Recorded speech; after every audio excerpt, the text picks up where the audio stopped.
Welcome to Request for Inspection. Sit back, relax, and concentrate, as the coming crime recap is not for the faint-hearted. Meet Japanese serial killer, cannibal and pedophile, Tsutomu Miyazaki. In 1997, Miyazaki was executed by hanging following his guilty sentencing. This is the horrific true story of the Japanese little girl's murderer. It was shortly after 3 p.m. on August 22, 1988, that 4-year-old Mari Konno left her home in the Aruma village apartment complex in Saitama to play at her friend's house. After she failed to return a few hours later, father and architect Shigeo Konno, struggling to quell his panic, called the police to report that his daughter was missing. About the same time as Konno's phone call, in a dark forest 50 kilometers away, poor little Mari, helpless and defenseless, was being slowly strangled to death. Earlier that afternoon, a Nissan Langley sedan had pulled up nearby, and a man had climbed out of the driver's seat. He said to her, "Wouldn't you like to go somewhere where it's cool?" While Mari played happily with the buttons on the radio, the car sped down the National Highway No. 16 toward Hashioji in western Tokyo. Just before reaching Musashino Bridge, it swung right onto a road leading towards Itsukaichi. After an hour and a half, the car finally came to a halt on a narrow dirt road in the dark creepy woods near the Shintama power station. The man and Mari got out of the car and walked down a mountain path fringed by hinoki and sugi trees to where a popular hiking trail begins. While Mari's face froze in surprise, the man cruelly put his hands on her throat, thumbs on the larynx, and squeezed the life out from her tiny body. When she finally went limp, he reverently undressed and fondled her. Then he laid her out as if in repose, bundled up her shorts, panties, shirt, and shoes, and walked, unnoticed, out of the forest and back to his car. So ended the brief life of Mari Konno. And so began the murderous career of 26-year-old Tsutomu Miyazaki. By the time he was apprehended, Miyazaki had strangled and sexually abused 3 other young girls, terrorized a whole prefecture, and for 11 months, evaded an unprecedented police hunt for the man responsible for what would be called the little girl murders.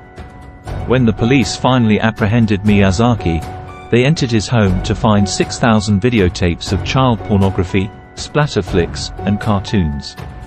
Among the grisly collection were even videos and photos of his victims.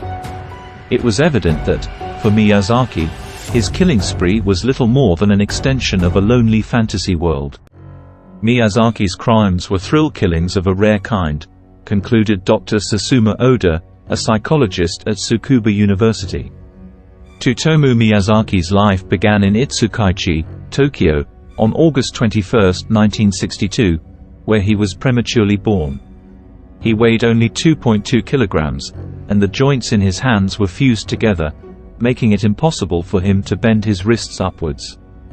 The deformation haunted him from a young age.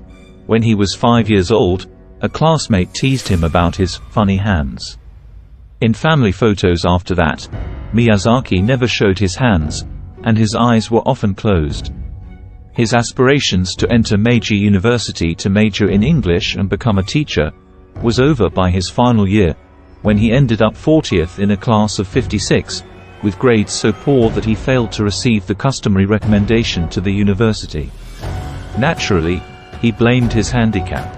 Miyazaki then settled for a photo technician's course at a junior college and, after graduation in the spring of 1983, went to work at a printing plant owned by an acquaintance of his father. After the years, during which he saved more than 3 million yen, he moved back to the family home, where he shared with his eldest sister a 2-room annex to the main house near his father's printing business.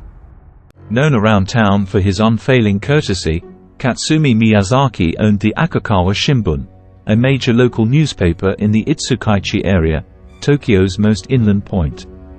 There, the Miyazaki family had considerable political influence. The family had little influence over Tsutomu, however. His workaholic father was more interested in collecting political video clips and the latest cameras, enthusiasms that would grimly be echoed in his son's crimes. Miyazaki's mother Rieko also worked, but tried to compensate by buying Tsutomu gifts, such as the Nissan Langley sedan in which 2 of his victims were butchered. Miyazaki's 2 younger sisters, Sesko and Haruko, merely found him repulsive. How then did Miyazaki's upbringing and disabilities turn him into the child killer? The trigger seems to have been the death of his grandfather in May 1988, only 3 months before his first murder. His grandfather had been his only warm adult relationship, and his death marked the breaking of Miyazaki's last bonds with society. Miyazaki later said that he even ate some of his grandfather's cremated bones, a claim that Shunsuke Serizawa, a literary critic and witness for Miyazaki's defense, believes. This could be where his cannibalistic tendencies began.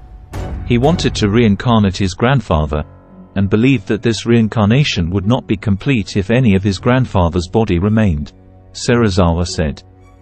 After the disappearance of Miyazaki's first victim, Mari Konno, police squad cars with loudspeakers patrolled the streets warning parents to keep their children in sight at all times.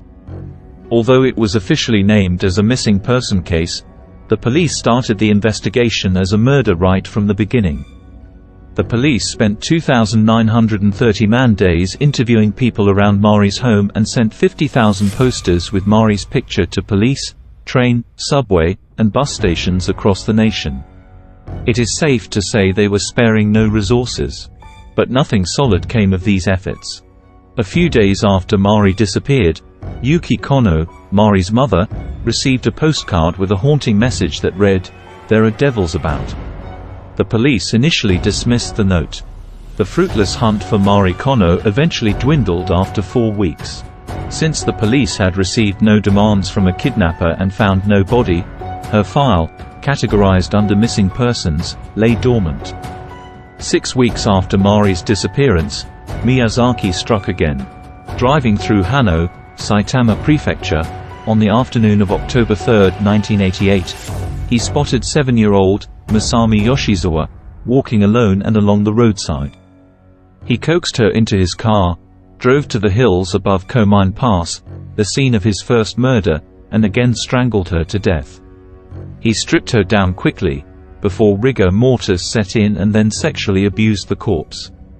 When the little body shuddered involuntarily, Miyazaki got frightened and ran back to his car and drove off. He left her remains less than 100 meters from where the bones of Mari Konno had been left to decay. After Masami was reported missing later that night, local search parties fanned out across the area. Soon Masami's face stared down from hundreds of posters issued by the police. Again, no leads or clues to the girl's whereabouts were found. Masami's home is only 13 kilometers from Mari's. The police were suspicious enough to compare the 2 cases, but due to lack of evidence, Masami's disappearance was also declared a missing person case. In his testimonies, Miyazaki had claimed that killing Masami had upset him, but he would kill again before the year was over. The December 12th murder of a 4-year-old from Kawagawa would be different. First, Miyazaki would almost be caught. Second, the body would be discovered soon after the act, setting off a murder hunt that would compel police to reassess the disappearance of Mari and Masami, and confirm the worst fears of many Saitama residents, that there was a serial child killer on the loose. Erika Namba was returning from a friend's house when Miyazaki lured her into his sedan.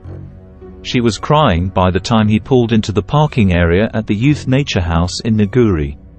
He told Erika to undress in the back seat, then began to photograph her with the strobe flashing in the dark. By 7 p.m., his third victim was dead. Again, Miyazaki had strangled the poor helpless girl. Miyazaki carefully wrapped the body in a sheet and put it in the trunk. Then he disposed of her clothes in the woods behind the parking area and drove off. As he turned a corner, one of the front wheels slipped into the gutter. The car was stuck. So he switched on the hazard lights, and disappeared into the dark woods with the sheet-wrapped body in his arms. He returned with the crumpled sheet to find 2 men standing by his car. Casually opening the trunk to put the sheet away, he explained his problem to the men, who then helped lift the car out of the rut. Miyazaki got in, and without a word of thanks, sped away. This time, The Kawagawa police immediately connected Erika Namba's disappearance with that of Mari Konno and Masami Yoshizawa, and the Saitama Prefectural Office set up a special operations center to solve the 3 missing persons cases. The next day, a worker at the Naguri Youth Nature House found some of Erika's clothes, and hundreds of police began combing the area. Police found Erika's corpse the next day, its hands and feet bound with nylon cord. The murder scene was 50 kilometers from Erika's home, a journey of about an hour and 45 minutes. 500 riot police explored the woods for more clues, but found nothing. The 2 men who had helped Miyazaki with his car on the night of the murder came forward to identify it. They correctly recalled that the car had Hashioji plates, but misidentified the model as a Toyota Corolla 2. This blunder deprived investigators of what could have been their strongest lead. With the recovery of Erika's body, the disappearance of Mari and Masami pointed strongly toward a more serious criminal on the loose. All the girls were from Saitama Prefecture, all lived within 30 kilometers of each other. As soon as they found the body of the 3rd girl, they began to treat it as a serial murder case, said a police journalist. Police found that the families had something else in common. They had all received strange phone calls. The phone would ring, but when answered, the person on the other end would say nothing. If they didn't pick it up, the phone would ring for up to 20 minutes. And, less than a week after his daughter's murder, Shinichi Namba, like the Konnos, received a postcard.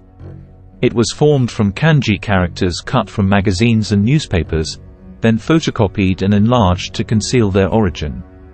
It read, Erika, cold, cough, throat, rest, death. The hunt for Mari and Masami led nowhere. No clues were unearthed that shed light on Erika's murder. Hardly a day passed when television reports didn't cover the cases. After the discovery of Erika's body, the atmosphere of apprehension among Saitama's parents and teachers turned to alarm. Miyazaki, however, would not kill again until the following summer. But he was still busy. At about 6 a.m., on his way to work on February 6, Shigeo Konno, Mari's father, found a box on his doorstep and called the police. Along with ashes, dirt, fragments of charred bones, and 10 baby teeth, it also contained photos of a child's shorts, underwear, and sandals, and a single sheet of copier paper with 5 words on it. Mari. Bones. Cremated. Investigate. Prove. It confirmed that Miyazaki had returned to the crime scenes, as he had done several times, and removed the remains of his first victims. The 10 small teeth found among the ashes were immediately turned over to the legal division of the Tokyo Dental University for examination. A police forensic expert gave his verdict on the 220 grams of bone fragments. They were not only human, they were Mari Konno's. The Konnos waited 3 weeks before the police officially announced that the box contained the remains of their daughter. The box contained almost an entire skeleton of a 4 or 5-year-old girl, and 2 of the teeth matched perfectly with X-rays of her dental work. On March 11, 1989, over 7 months after she was declared missing, Mari was laid to rest. Her hands and feet didn't seem to be with the remains, said Shigeo Konno at the funeral. When she gets to heaven, she won't be able to walk or eat. Please return the rest of her remains. The nightmare wasn't over. The Konnos returned home from the funeral to find another letter. This one, labeled simply, Confession, chronicled the changes Miyazaki had observed in Mari's dead body. The graphic nature of the letter made the family sick to the heart. In spite of hints offered by Yuko Amada, the police were unable to pick up Miyazaki's trail. Some observers have interpreted the letters as Miyazaki's taunting at the society that he felt had shunned him. By the summer of 1989, Miyazaki was growing restless. On June 6, he left his bungalow for the tennis courts at Ariake, near Tokyo Bay, but the courts were closed. In a nearby park, he found 5-year-old Ayako Nomoto playing alone. Casually removing the lens cap from his camera, Miyazaki approached Ayako and asked her to pose for pictures. He then took several shots until Ayako got used to him. "Let's take some shots inside the car," he coaxed, leading her to his Langley. Miyazaki parked some 800 meters away as Ayako bounced in the back seat. As he handed her a stick of gum, the young girl commented on his deformed hands. Enraged, Miyazaki pulled on a pair of vinyl gloves. "Here's what happens to kids who say things like that," he growled, seizing her by the throat. She kicked and kicked, but went limp in 4 or 5 minutes, he later confessed. To make sure she was dead, he taped her mouth and tied her hands with vinyl rope, then wrapped the body in a sheet and put it in the trunk of the car. This time, he took the body home, stopping at a video shop in Koenji to rent a camera. The house was dark when he parked next to the 2-room bungalow. He waited 2 hours, then carried the tiny corpse inside, where he stripped off the clothes and wiped it with a towel. He laid it on the low kotatsu table, spread the legs and taped the vagina apart. He then took photographs and videos while he masturbated. Afterwards, he bound up the hands and feet again with nylon cord and covered the body with 3 sheets. 2 days later, the odor of the decomposing corpse became unbearable. Although he was right in believing that police were nowhere near identifying him as the little girl murderer, Miyazaki knew he had to dispose of the body. With a knife and a saw, he hacked off the head, hands, and feet to hamper identification. Then he hid the torso near the public toilet at Hanno's Miyazawa-ko Cemetery at midnight, 4 days after the murder. He roasted Ayako's hands in his backyard, ate some of her flesh, and tossed what remained, including the skull, into the woods of Mitekiyama, a 230-meter hill in front of his house. Realizing the risk of having the remains so near his home, he retrieved and hid them 2 weeks later in a bag in the storeroom behind his bedroom. Later, he scattered the bones in the woods, then burned the hair, the clothes, and the blood-stained plastic bags and sheets. 5 days later, after police had distributed 10,000 handbills with Ayako's description and picture, the little girl's mutilated torso was discovered at the cemetery. Despite Miyazaki's butchery, the remains were quickly identified. The blood type and chest size matched those of Ayako Nomoto, reported missing by her mother at 8:40 p.m. on June 6. The stomach contents matched Ayako's last meal. In the end, Miyazaki's gruesome career was cut short by a citizen, despite the massive police forces pitted against him. On Sunday, July 23, 1989, 2 sisters were playing near a public washstand in Hashioji, when a young man stopped his car and got out. "You stay here," he told the elder 9-year-old, cajoling the younger child toward a nearby river. But the older sister ran home for her father, who sprinted back to find his daughter naked, with a young man focusing a camera between her legs.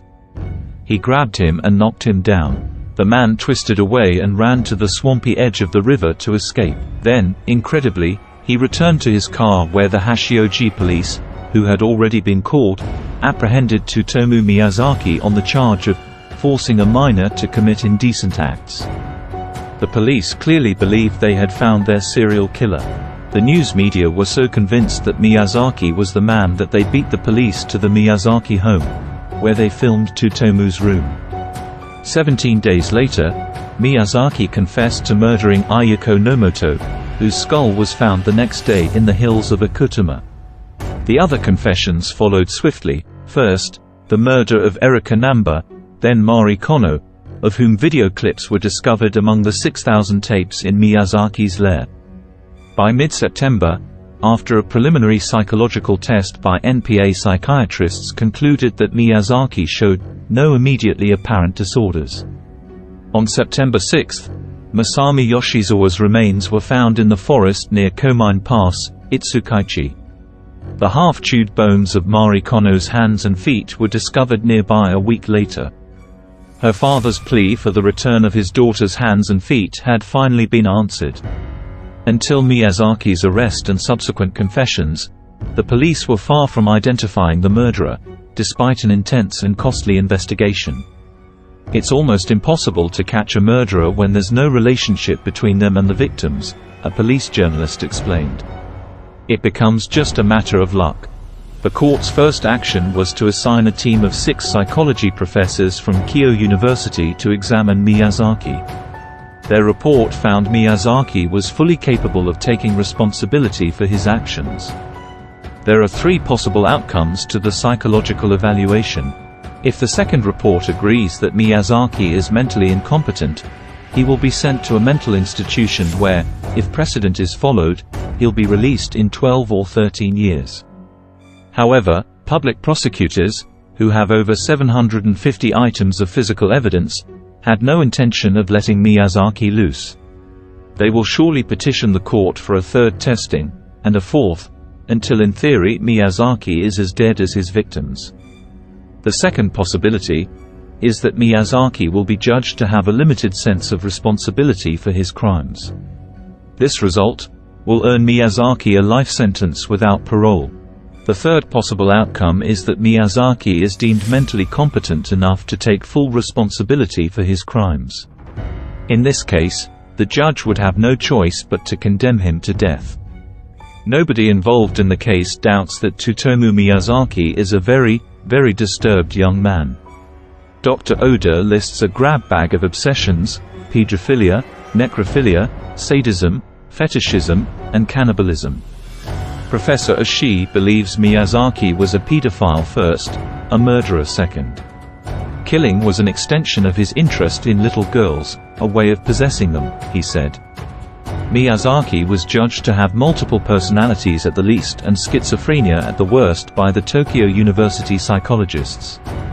Miyazaki's trial began on the 30th of March 1990. Often talking nonsensically, he blamed his actions on Ratman, an alter ego who he claimed forced him to kill. He spent time during the trial drawing Ratman in cartoon form. The 7-year trial focused on Miyazaki's mental state at the time of the murders.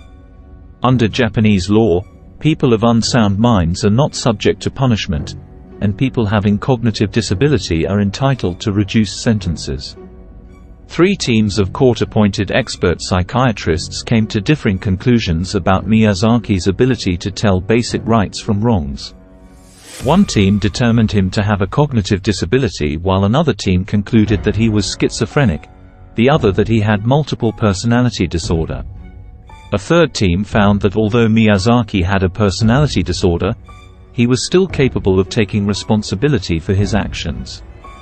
The Tokyo District Court judged Miyazaki aware of the magnitude and consequences of his crimes and therefore is accountable.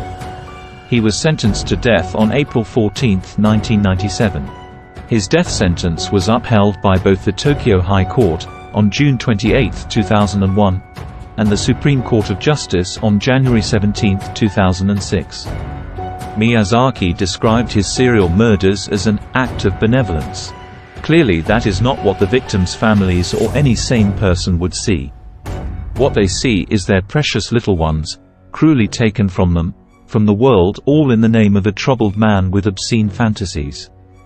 Miyazaki's father, who did not pay for his legal defense on the grounds that it would be unfair to the victims, committed suicide after the verdict. In June 2008, Miyazaki was hanged at the Tokyo detention house. Thanks for watching, subscribe to the channel, and come back for more gruesome crimes that shook the world.